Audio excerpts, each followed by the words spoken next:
अगर आप पीआरओ यानी पब्लिक रिलेशन ऑफिसर यानी जनसंपर्क अधिकारी पद के लिए तैयारी कर रहे हैं तो आपके लिए एक खुशखबरी है।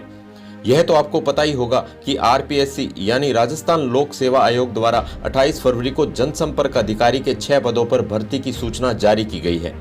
हालांकि आयोग द्वारा इन स्थायी पदों की संख्या को घटाया बढ़ाया भी जा सकता है। आपको पीआरओ परीक्षा की तैयारी से संबंधित पूरी जानकारी दें उससे पहले इस वीडियो को अधिक से अधिक लोगों तक शेयर कर दो ताकि सभी विद्यार्थी इसका लाभ उठा सकें और जनसंपर्क अधिकारी पद के लिए उनकी तैयारी और अच्छे तरीके से हो सके। अब आपको बता दें कि राजस्थान लोक सेवा आयोग द्वारा पीआरओ की भर्ती के लिए आवेदन आमंत्रित किए गए हैं। इसमें खुशखबरी ये है कि पीआरओ की तैयारी के लिए पूर्णतया निःशुल्क, जी हां, पूर्णतः निःशुल्क ऑनलाइन क्लास का फायदा आप सभी उठा सकते हैं और अपनी तैयारी को और मजबूत कर सकते हैं। रोजाना शाम को 6:30 से 8 बजे तक 1.5 घंटे की इस ऑनलाइन क्लास में आपको जनसंपर्क अधिकारी पद के लिए परीक्षा की तैयारी करवाई जाएगी। यह तैयारी पत्रकारिता एवं जनसंचार के व्याख्याता एवं साहित्यकार शिक्षाविद डॉक्टर शिव कटारिया द्वारा करवाई जा रही है। इस ऑनलाइन कक्षा के माध्यम से डॉक्टर कटारिया पीआरओ परीक्षा में आने वाले संभावित प्रश्नों की व्यवस्थित तरीके से तैयारी करवा रहे हैं। आपको बता दें कि इससे पहले भी वे एपीआरओ व पीआरओ परीक्षाओं की तैयारी के लिए ऑनलाइन क्लासेस ले चुके हैं। उनसे तैयारी कर राजस्थान के कई क्षेत्रों में विद्यार्थी सफलता के सोपान तय कर चुके हैं। डॉक्टर शिव कटारिया से संपर्क और ऑनलाइन क्लास से जुड़ने के लिए जानकारी डिस्क्रिप्शन बॉक्स में दी गई है। आप वहां से जानकारी लेकर इस ऑनलाइन क्लास से जुड़ते हुए अपनी तैयारी को एक नया आधार दे सकते हैं। अब हम आपकी संभावित कुछ जिज्ञासाओं को शांत करने के लिए डॉक्टर शिव कटारिया से आपकी मुलाकात करवाते हैं। उससे पहले अगर आपको जानकारी अच्छी लगी हो तो निवेदन है कि चैनल से जुड़ें और इस वीडियो को ज़्यादा से ज़्यादा लोगों तक शेयर करें ताकि समय रहते सभी को परीक्षा की तैयारी के लिए इस ऑनलाइन क्लास से जुड़ने का अवसर मिल सके।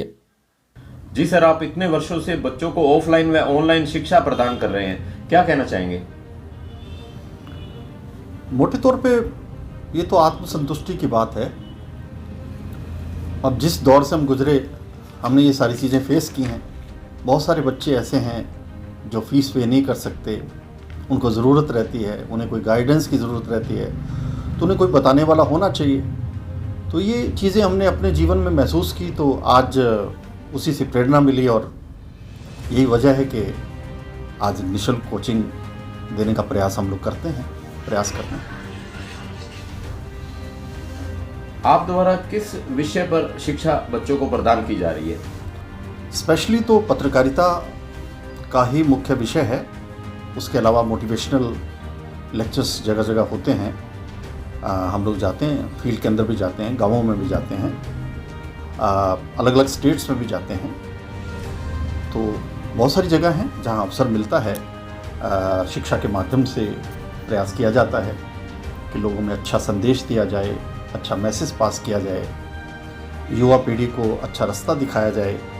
क्योंकि जो कठिनाइयाँ, जो मुश्किलें, जो दिक्कतें हम लोगों ने फेस करी, तो ऐसा लगता है कि अगर युवाओं को एक सही राह दिखाई जाए तो जीवन में निश्चित रूप से एक सुंदर भारत का निर्माण करने की दिशा में सेवा दी जा सकती है। सरकार ने पीआरओ की वैकेंसी निकाली हुई है जी। और पिछले कुछ दिनों से आपने ऑनलाइन क्लासेस शुरू कर रखी है जी। तो इसका विद्यार्थियों से क्या चार्ज लिया जा रहा है सर ऑनलाइन क्लासेस का? मैं करीब, मुझे ऐसा लगता है जब इसके लिए विधिवत रूप से प्रशिक्षण लिया, लेक्चरशिप में आए, तब से लेके अब तक पत्रकारिता के क्षेत्र में हम लोगों ने काम करा। फीस का तो सवाल ही नहीं है क्योंकि ये किसी पे कोई एहसान नहीं है। आत्मसंतुष्टि का विषय है ये हमारे लिए। हम जितना भी कर पाते हैं करते हैं और मुझे याद नहीं आता कि कोई 2 रुपये भी किसी से लिए होंगे। मतलब ये कहा जा सकता है कि इतने वर्षों से जो आप ऑफलाइन शिक्षा प्रदान कर रहे थे या ऑनलाइन शिक्षा भी आपने प्रदान करी है, अब पीआरओ की वैकेंसी निकली है उसके लिए ऑनलाइन क्लासेस भी ले रहे हैं, तो किसी प्रकार का कोई शुल्क विद्यार्थियों से नहीं लिया जा रहा? नहीं, पॉसिबल ही नहीं है और इसकी आवश्यकता भी नहीं। ईश्वर का दिया सब कुछ है और इस फीस की कोई आवश्यकता नहीं है।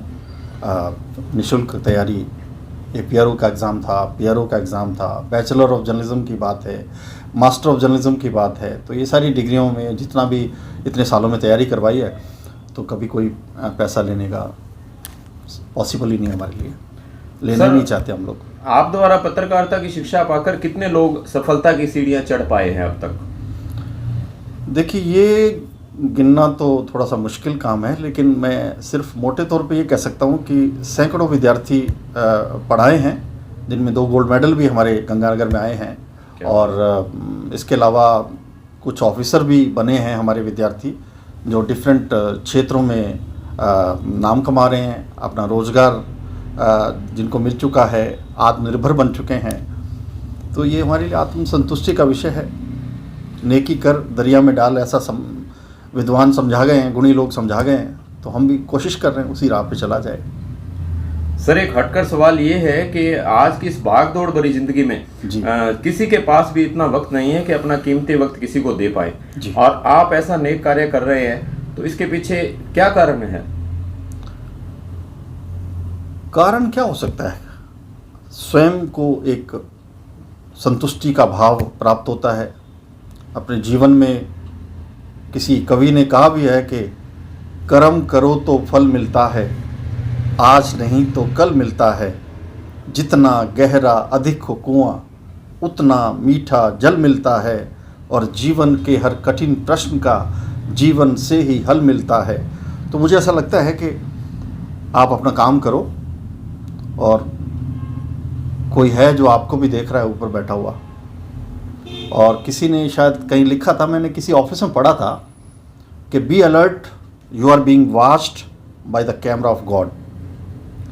मुस्कुराइए, आप ईश्वर के कैमरे की नज़र में हैं। तो हम लोग ईश्वर को, आप और हम सब मानते हैं। तो मुझे ऐसा लगता है कि आप, जो आपके पास योग्यता है, जो क्षमता है, वो आप लोगों में बांटिए। इस संसार को सुंदर बनाने में आपका इतना सा भी योगदान, रत्ती भर भी योगदान अगर हो पाता है, तो मैं समझूंगा मैं खुश नसीब हूँ। जाने से पहले कुछ अच्छा कर जाएं, यही कोशिश है। बहुत बहुत शुक्रिया सर, थैंक यू। खबरों की जानकारी के लिए हमारे चैनल से जुड़े रहिए और इसे सब्सक्राइब करने के बाद बेल आइकन को पुश कीजिए।